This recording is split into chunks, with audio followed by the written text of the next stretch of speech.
Luis vient de Guinée-Bissau. Quand il est arrivé en Espagne, il y a plus de 10 ans, il a cru trouver son Eldorado. Il avait du travail non-stop comme ouvrier dans la construction. Il a même obtenu un crédit pour s'acheter cet appartement. Mais depuis, la crise a frappé. Luis est au chômage et ne parvient plus à rembourser son emprunt immobilier. Je gagnais bien ma vie.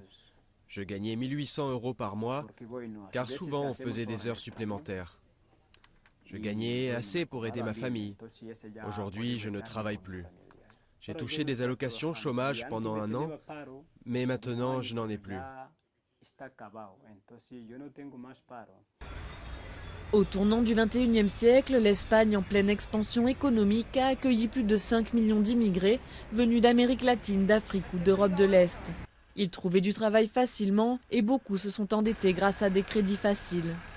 Aujourd'hui, le taux de chômage s'élève à plus de 21% en Espagne et les étrangers sont encore plus touchés à 33%. À Torrejón de Ardoz, ville dortoir de banlieue madrilène, plus d'un quart des habitants sont des immigrés. Dans la même rue que celle de Luis, un groupe d'indignés a tenté fin novembre d'empêcher l'expulsion de Consuelo. En vain. Cette équatorienne n'avait plus les moyens de rembourser les 200 000 € qu'elle devait à sa banque.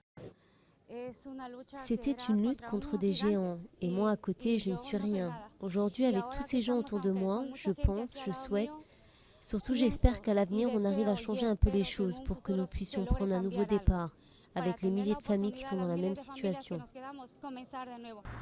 En 2008, l'Espagne a lancé un plan de retour volontaire aidant financièrement les immigrés à rentrer dans leur pays. Mais très peu y ont adhéré.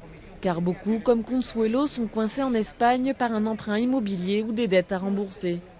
Aujourd'hui, ce sont surtout des jeunes Espagnols qui désertent leur pays. Des milliers d'entre eux partent tenter leur chance ailleurs en Europe ou au Brésil.